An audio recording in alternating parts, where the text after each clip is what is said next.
Assalamualaikum warahmatullahi ta'ala wabarakatuh. Bismillah, alhamdulillah, wassalatu wassalamu ala rasulillah Sayyidina Muhammad ibn Abdullah wa ala alihi wa ashabihi wa mawala, amma ba'du. Qala Nabi sallallahu alaihi wasallam, kullu waladin rahinun aw rahinatin bi'aqibatihi tunbahu anhu yawm as-sabi' wa yusamma wa yumahu anhu al-adha wa idza balagha sitta sinin azila firashuhu wa idza balagha tis'a sinin wa qila 'ashra sinin duriba 'ala tarki shalah ila akhir al-hadits.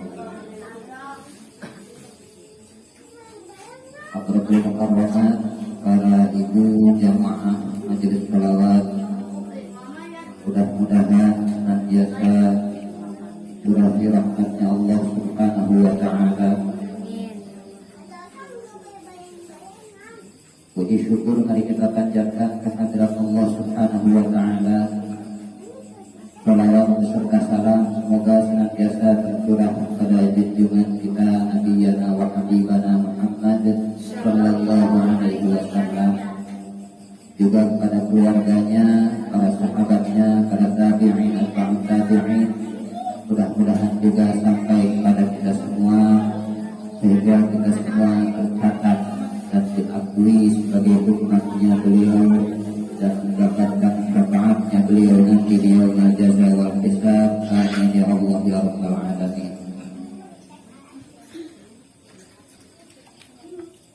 Para ibu jamaah majelis sholawat yang insyaallah dimuliakan Allah Subhanahu wa ta'ala. Alhamdulillah, alhamdulillah, hingga saat ini kita masih tetap dianugerahi rahmat nikmat dari Allah Subhanahu wa ta'ala, terutama nikmat yang paling agung, yaitu nikmatul iman wal islam, nikmat sehat wal afiyah, nikmat bisa duduk di majelis sholawat, di majelis ilmu. Mudah-mudahan menjadi sebab semakin mendekatnya kita pada ridhonya Allah Subhanahu wa ta'ala. Amin ya Allah ya rabbal alamin. Malam ini kebetulan kita berada di salah satu bulan Arab, bulan yang dimuliakan oleh Allah Subhanahu wa ta'ala. Sebagaimana dawuhnya Allah Subhanahu wa ta'ala di dalam Al-Qur'an, a'udzu billahi minasyaitonir rajim, bismillahirrahmanirrahim, inna 'iddatash shuhuri 'indallahi 12 syahran. Selanjutnya adalah minha arba'atun hurum. Saya akan bacakan semua ayat. Ada Allah menciptakan 12 bulan dan 4 bulan diantaranya adalah bulan yang dimuliakan oleh Allah Subhanahu wa ta'ala. Salah satunya yaitu bulan Muharram, di mana di dalam bulan Muharram ada satu hari yang diagungkan, yaitu hari Asyura. Hari tanggal 10 bulan Muharram disebut sebagai hari Asyura. Asyura diambil dari kata asyrun, asyaratun, bahasa Arab. Ketika dialih bahasa ke bahasa Indonesia menjadi 10. Jadi hari Asyura adalah hari ke-10 di bulan Muharram. Dawuhnya para ulama, dawuhnya Rasulullah juga sampaikan bahwa hari terbaik kedua setelah hari Tasu'a adalah hari Asyura. Hari Tasu'a adalah hari Arafah, tanggal 9 bulan Dzulhijjah. Hari Asyura adalah hari ke-10 atau tanggal 10 bulan Muharram, di mana disampaikan bahwa hari Tasu'a adalah harinya Rasulullah Sallallahu Alaihi Wasallam, dan hari Asyura adalah harinya para anbiya wal mursalin, para nabi dan para rasul sebelum Rasulullah Sallallahu Alaihi Wasallam. Bagaimana pernah disampaikan, saya juga pernah menyampaikan bahwa di hari Asyura tersebut banyak sekali kejadian-kejadian yang tidak terjadi di hari lainnya.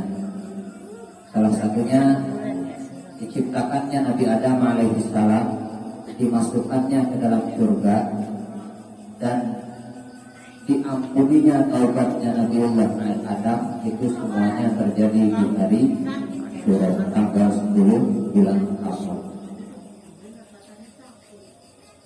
Terus ada lagi kejadian di mana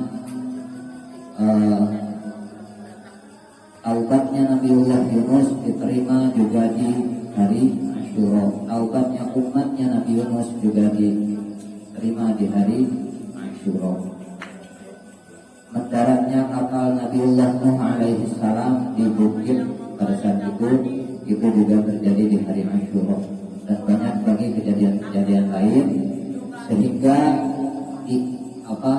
disampaikan oleh para ulama ahlul afadil, jika kita beribadah, beramal, melakukan amaliyah di tanggal 10 atau di hari Asyura tersebut, insya Allah pahalanya dilipat ganda. Kemarin saya sudah catatkan dan sudah saya share beberapa amaliyah yang afdal dilakukan di tanggal 10 bulan Asyura, termasuk ada pikir-pikir, ada tasbih yang afdal dibaca di tanggal 10 bulan Asyura tersebut. Jadi kita nggak akan membahas itu. Pembahasannya kita melanjutkan pembahasan yang tertunda tentang fikih, karena dawuhnya ulama, la yuftaradu qalbu kulli ilmin bal yuftaradu qalbu ilmil hal. Tidak diwajibkan bagi kita semua menuntut semua ilmu, tetapi kita diwajibkan menuntut ilmu tingkah sehari-hari. Ilmu hal atau ilmu tingkah sehari-hari itu seperti apa? Salah satunya adalah ilmu tentang sholat, ilmu tentang wudhu, tentang puasa, tentang muamalah, yaitu kita melakukan hubungan sosial. Itu jadi berdagang itu termasuk muamalah. Ilmu munakahah, karena emang penting belajar ilmu nikah, itu penting. Walaupun ibu-ibu udah nggak ada harapan buat nikah lagi, tapi kan anaknya. Jadi saya mau udah nikah, ngapain belajar ilmu nikah, kan anak-anaknya belum. Jadi guru gitu maksudnya. Kan bisa turun. Salah satu yang termasuk ilmu hal yaitu dirangkum. Kebanyakan ilmu hal itu dirangkum dalam ilmu fikih oleh para ulama. Jadi kita udah enak, udah dipisah-pisahkan. Kita nggak perlu lagi mencari-cari di dalam ayat Al-Quran. Karena kalau ibu-ibu nyari langsung dari Al-Quran, ibu-ibu bukan ke Al-Quran nyari tentang tata cara sholat, itu sampai belum tumbuh kakinya, sampai domba jadi botak, itu nggak akan ketemu ilmu tata cara sholat di dalam Al-Quran, di dalam hadis. Itu yang kita, karena nggak ada detail-detail seperti itu, jadi masih terpisah-pisah. Makanya para ulama mensarikan intisari dari Al-Quran tersebut dalam karya-karya yang sekarang bisa kita pelajari. Salah satunya ada Kasyifatus Sajjah, karyanya Syekh Nawawi Al-Bantani, yang mana mensyarahi kitab Safinatul Najjah, karya dari Syekh Salim bin Samir Al-Hadrami dari Hadramaut. Ini sudah dipisahkan tentang ilmu fikih. Kebetulan fikihnya fikih Syafi'iyah, fikih yang bermadzhab Syafi'i. Makanya kalau pokoknya nanti ada yang bilang, itu kan ada khilafiyah, saya tidak akan membahas khilafiyah. Karena apa? Karena kalau saya bahas khilafiyah nanti malah tambah bingung. Yang enggak khilafiyah aja kadang-kadang kita bingung, apalagi yang khilafiyah. Katanya kata ulama ini boleh, kata ulama ini enggak boleh, kata ulama yang lain boleh dengan syarat. Jadi bingung. Makanya saya akan membawakan fikihnya fikih Syafi'iyah, itu pun yang mungkin jumhurul ulama. Karena dari ulama-ulama Syafi'iyah sendiri nanti ada khilafiyah lagi, ada perbedaan-perbedaan lagi.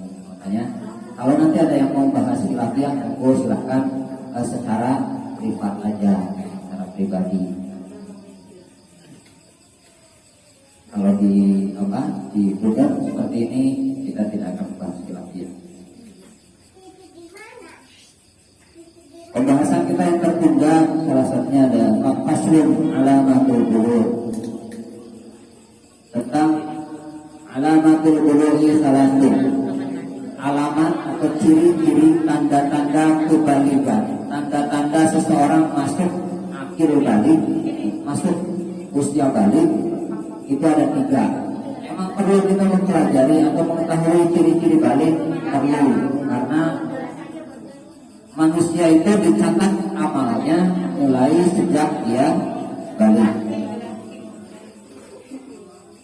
Dalam hadisnya Rasul menyampaikan, beliau bersabda dalam salah satu hadisnya, "Rufi al-qalam an thalathatin, 'anil naim hatta yastayqidha, wa 'anil sabi hatta yahtalima, wa 'anil majnun hatta ya'qila." Catatannya malaikat. Jadi kita kan dikasih malaikat pendamping, tukang nyatet. Malaikat raqib, malaikat atid. Malaikat raqib tugasnya khusus mencatat amal-amal baik. Malaikat atid tugasnya khusus mencatat amal-amal buruk. Tapi jangan setelah tahu jadi raqib yang nyatat amal baik, atid yang nyatat amal buruk, berarti saya bersahabatnya sama raqib aja deh ya. Enggak. Nanti kalau malaikat atid dimusuhin malah tambah ditulisnya yang buruk-buruk semua, dibanyakin ya. Jadi nggak usah dimusuhin. Catatan-catatan tersebut dawuhnya Rasulullah Shallallahu Alaihi Wasallam, "Rufi al-qalam an thalathatin." Catatan itu diangkat, artinya tidak dicatat. Bagi siapa? Bagi 3 orang. Yang pertama, anin najim hatta yastayqidha. Orang tidur itu tidak dicatat apapun. Jadi kalau ada orang tidur monjok, nendang sampai jatuh, sampai pingsan yang ditendangnya, itu nggak dicatat apa-apa. Tapi kalau orang tidur nendang piringnya pecah, wajib diganti, harus diganti. Jadi yang diangkat adalah catatan pahalanya dan catatan siksanya. Sedangkan catatan dominannya, catatan untuk mengganti kerusakan itu tidak diangkat. Orang tidur rusak, bagi tidur mimpi berantem, kacanya pecah semua kata tetangga, itu harus diganti. Bukan orang tidur tidak diangkat, tidak dimakul masalah merusak, tapi orang tidur dimakul dari masalah-masalah yang berhubungan dengan dosa hakullah, dosa berhubungan dengan Allah. Salah satunya uzurnya sholat adalah tidur. Jadi orang kalau tidur bablas terus ketinggalan sholatnya, itu uzur, artinya dia boleh qadha setelah dia bangun.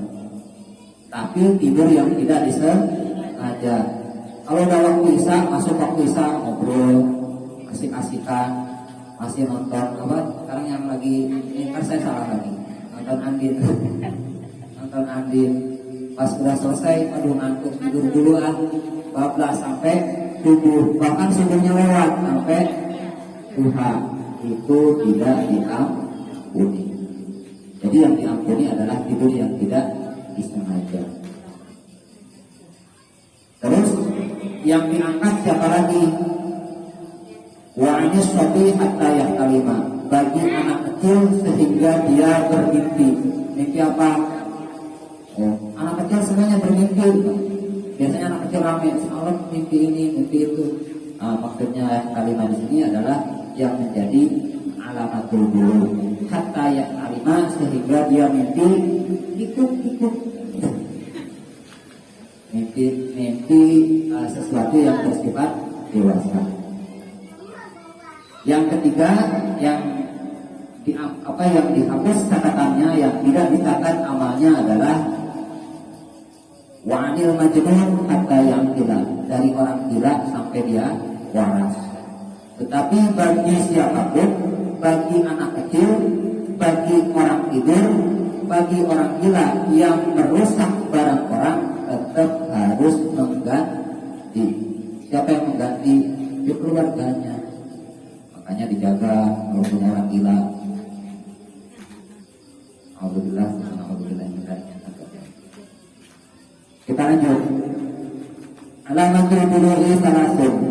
Tanda-tanda kebalikan seseorang, tanda-tanda kedewasaan seseorang itu ada 3. Jadi boleh salah satu, nggak harus 3-tiganya hadir, tapi salah satu hadir maka dia sudah balik, sudah dewasa. Tamamusan syarata sanatan. Yang pertama, ketika usianya sempurna 15 tahun. 15 tahun dalam hitungan Qamariyah, hitungan Hijriah, hitungnya bulan Hijriah. Wah, saya mah baru 9 tahunnya, masih kurang 5 hari. Tapi hitungan Masehi bisa jadi Qamariyahnya malah sudah lewat. Jadi yang dihitung adalah Qamariyah 15 tahun. Dan di sini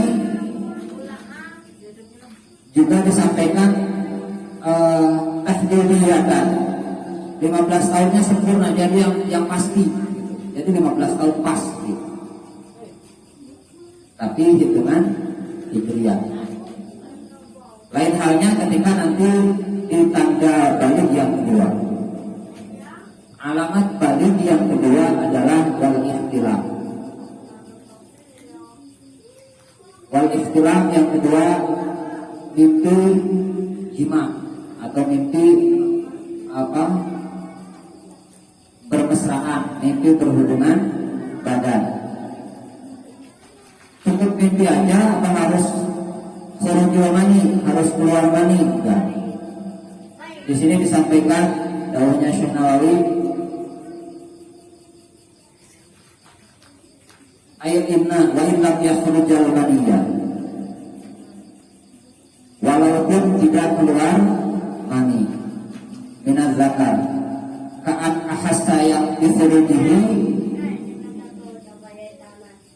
famsiku wasawa'un kharaja min tariqihi al-matadu aw ghairihi ma'al insidalil asli.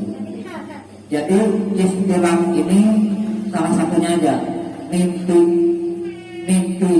jima atau keluar maninya, keluar mani tanpa mimpi, itu juga sudah menjadi tanda balik ketika anaknya sudah berusia 9 tahun qamariyatan.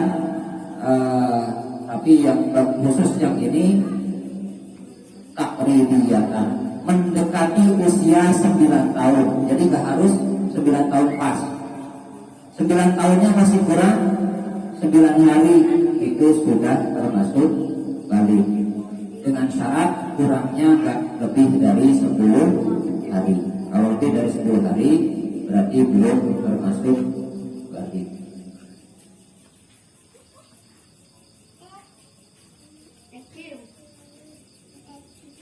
Indal Badri wasyarqini. Nah, ini di sini juga ada perbedaan pendapat, tapi saya nggak akan sampaikan perbedaan pendapatnya. Nanti bingung.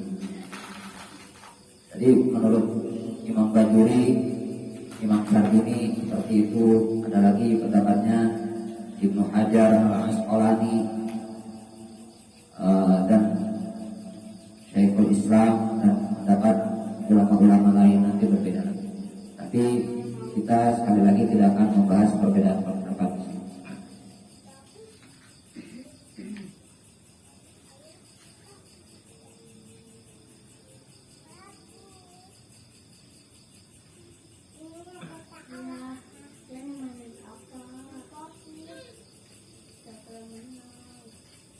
Wasalisuha yang ketiga, alamat atau tanda kedewasaan yang ketiga adalah wahaidu head, keluar darah head. Jadi ada beberapa darah yang keluar dari, saya sok-sokan ya jelasin darah yang keluar dari farjinya wanita, benar saya nggak pernah tahu. Tapi ini mendahulunya para ulama. Ada beberapa darah yang keluar dari farjinya perempuan. Itu salah satunya ada darah haid. Darah haid, ada darah istihadah penyakit, ada darah nifas, ada darah wiladah.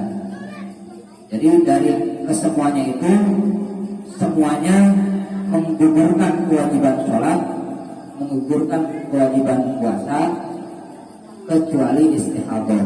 Istihadah tidak menggugurkan kewajiban sholat. Nah, yang menjadi alamatul bulugh itu al-haid. Gimana kalau istihadah? Istihadah tidak menjadi alamatul bulugh, tidak menjadi tanda kedewasaan. Jadi kalau umpamanya ada anak perempuan usianya kurang dari 9 tahun, 9 tahunnya kurang dari 10 hari,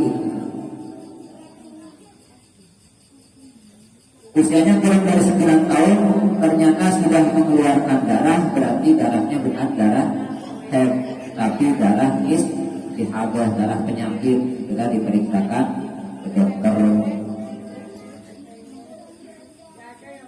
Khawatirnya itu penyakit yang berbahaya.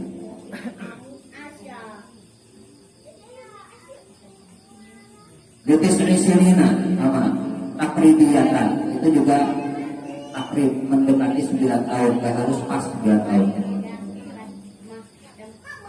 Di anna qasaha aqallu min 16 yauman walau bilahzatan. Kalau sudah 9 tahun terus darahnya keluar walaupun lahzatan, hanya seketika aja keluarnya, gak banyak keluarnya, gak sampai 24 jam, itu tetap menjadi tanda-tanda kedewasaan. Ini mohon maaf ya, kalau fikih memang agak ya begitu, karena memang ilmu yang sehari-hari. Ini sudah melalui penelitian para ulama dulu dengan caranya para ulama sendiri. Jadi kalau ada vulgar-vulgarnya, yo mohon maaf, bukan hendak saya.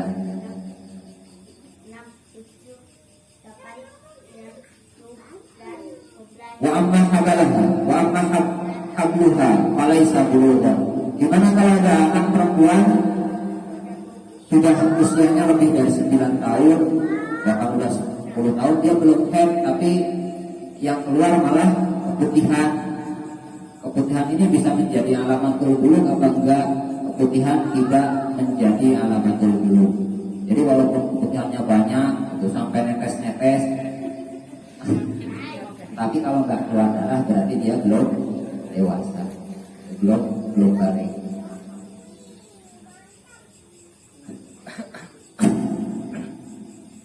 Wa amal khunsa, di sini bahkan disampaikan khunsa.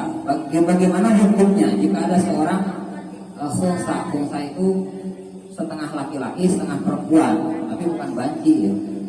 Kalau banci lain lagi. Kalau banci laki-laki yang pemayu.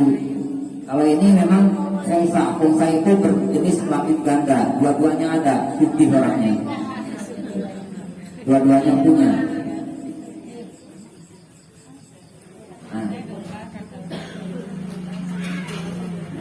Emang ada yang kayak gitu, makanya dibahas sama para ulama, berarti ada. Walaupun jarang kita tahu maksudnya. Kalaupun ada, mereka nggak diumbar. Saya mau punya 2, yang enggak. Gak mungkin. Mentang-mentang punya 2 dibilang abang lahir. Saya punya 2, lebih enggak. Pasti diungkapin. Wamal khunsa, gimana kalau umpamanya orang yang punya jenis kelamin ganda, tanda baliknya yang mana? Yang haid atau yang keluar mani? Yang menjadi tanda balik bagi khunsa itu harus dua-duanya, haid juga, keluar mani juga. Baru haid doang, gak pernah keluar mani, itu tidak menjadi alamat balik, tidak menjadi tanda kedewasaan. Baru keluar mani aja tapi nggak pernah haid, berarti itu juga tidak menjadi tanda kedewasaan. Jadi harus dua-duanya, harus barengan ya, enggak masa harus barengan, enggak harus selalu barengan. Yang penting sudah pernah mengalami dua-duanya, berarti itu sudah balik. Lalu bagaimana kaitannya pembahasan kita sekarang dengan hadis yang tadi di awal saya sampaikan? Kaitannya adalah bagi anak yang belum memasuki usia balik, belum haid, belum keluar mani, belum sempurna umur 15 tahun, berarti dia belum balik. Apakah dia sudah masuk dalam kategori mukallaf? Belum. Jadi belum ada kewajiban sholat, belum ada kewajiban puasa bagi anaknya. Hati-hati.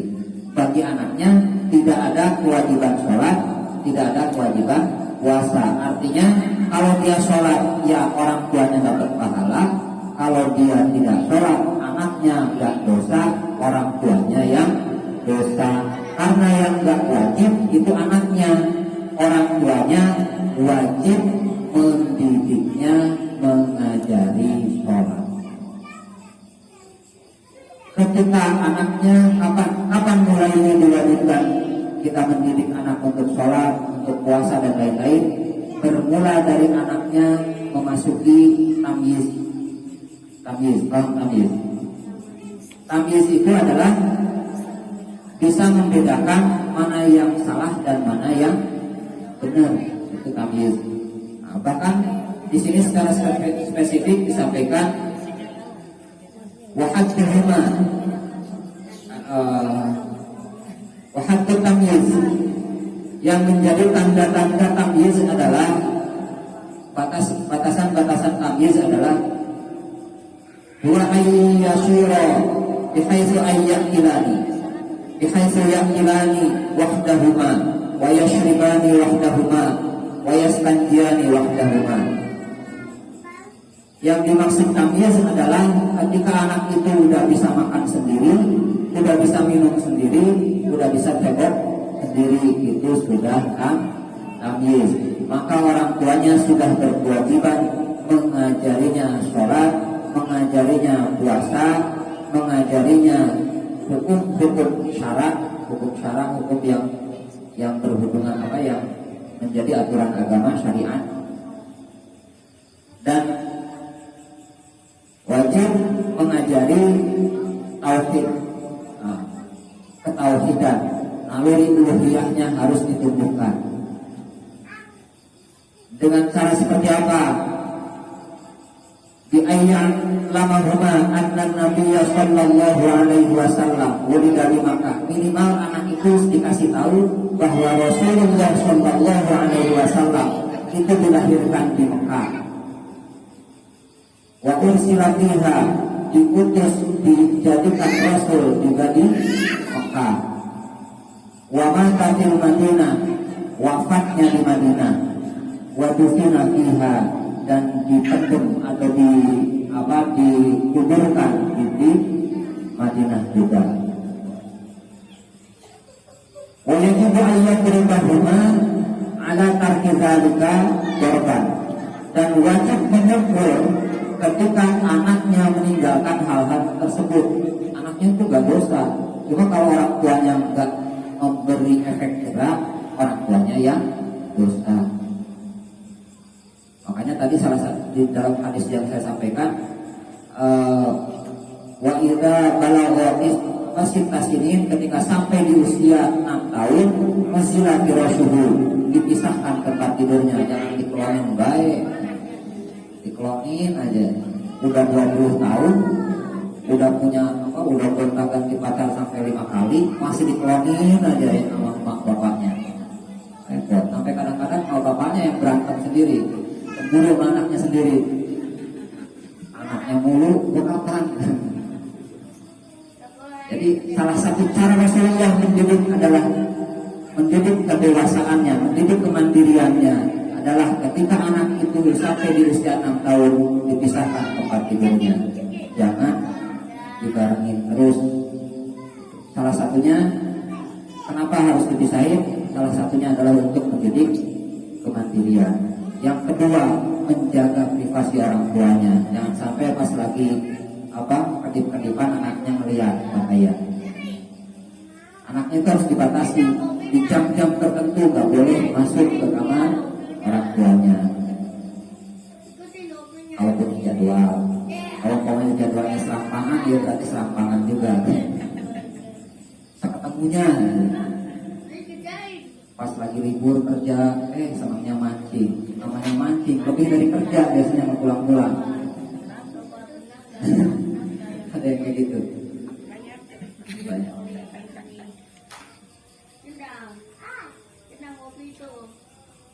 Nah, selanjutnya setelah itu, wa idza balagha tis'a sinin, ketika sampai di usia 9 tahun dari ba'da tarkis shalah, dipukul ketika anak itu meninggalkan sholat dan meninggalkan semua perintah-perintah syariat.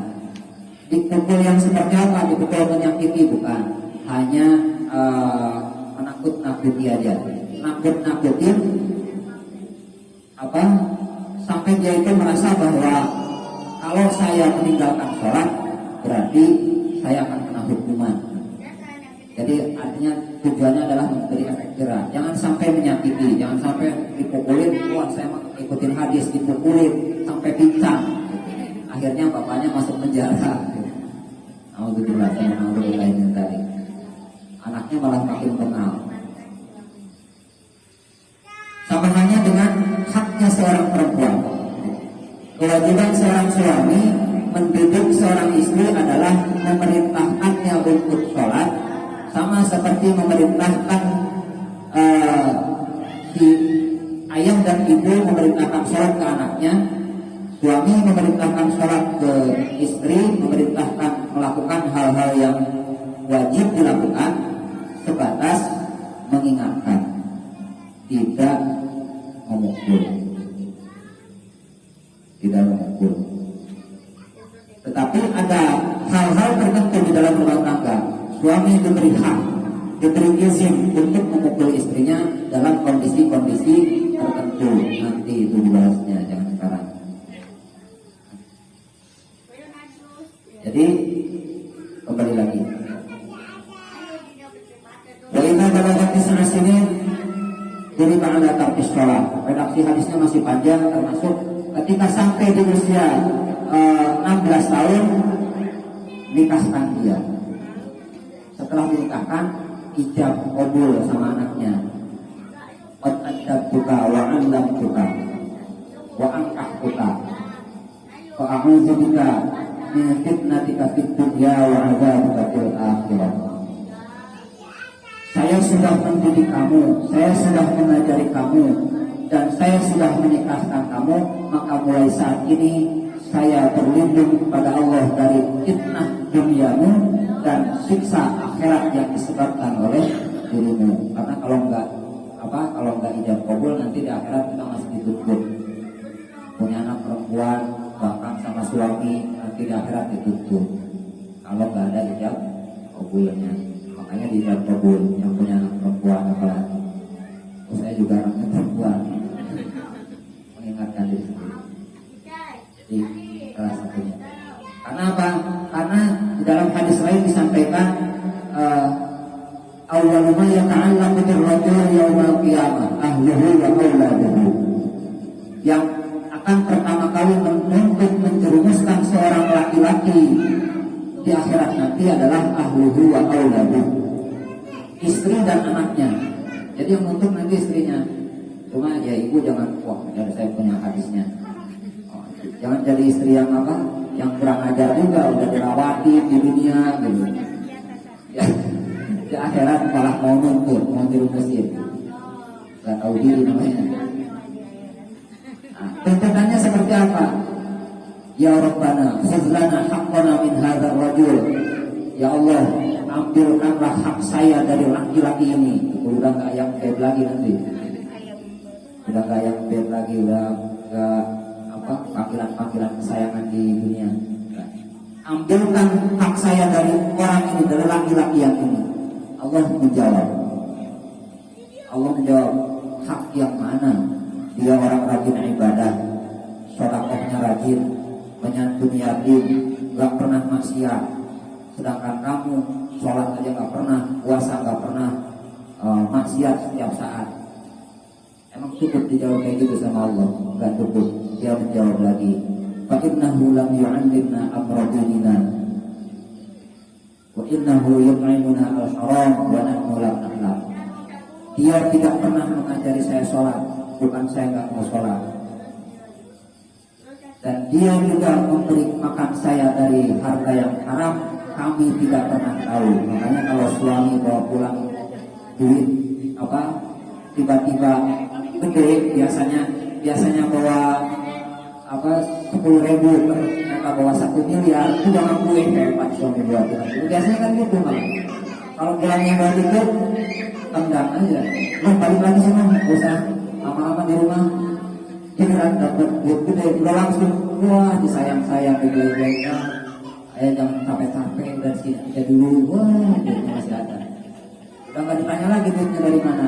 Seharusnya istrinya juga nanti menanyakan sumber uangnya dari mana. Jangan-jangan. Karena ketika suami tertutup, dia juga nanti punya hak jawab. Bukan saya mau korupsi ya Allah, tapi istri saya minta bedaknya harganya 10 juta.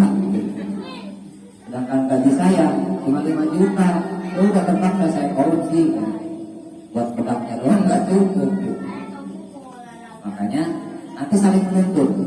Yang akan saling menuntut itu bukan musuh yang sekarang nggak saling nanya, enggak, tapi suami dan istri, anak dan ayah, anak dan ibunya. Itu yang pertama kali akan saling menuntut. Setelah selesai dengan orang-orang di sekitarnya, baru akan keluar. Dan potensi paling banyak yang akan bisa dituntut dari kita adalah justru dari orang-orang sekitar kita. Kesalahan-kesalahan kecil. Ketika kesel, keluar kata-kata kasar, kata-kata kotor. Ini lagi asik mau mesra, mau pacaran 57 tahun, wah semuanya ditutup-tutupin yang jelek-jelek. Tapi begitu nikah 7 minggu, udah langsung semuanya yang jelek-jelek kelihatan semua. Biasanya begitu. Jadi hati-hati, kembali lagi dalam mendidik anak. Kenapa perlunya para ulama menyampaikan alamatul bulugh, tanda-tanda balik. Karena ketika sudah masuk usia balik, berarti sudah mulai dicatat amalnya. Dan ketika masuk usia tamyiz walaupun belum balik, maka anaknya belum wajib ibadah, orang tuanya wajib mendidiknya, memerintahkannya untuk melakukan ibadah. Mudah-mudahan yang disampaikan bermanfaat dan mudah-mudahan juga menjadi jariah bagi para guru kita semua, para ustadz, para mu'allim, dan mudah-mudahan juga menjadi sebab kita semua semakin mendekat pada ridhonya Allah Subhanahu wa taala. Amin ya Allah ya rabbal alamin.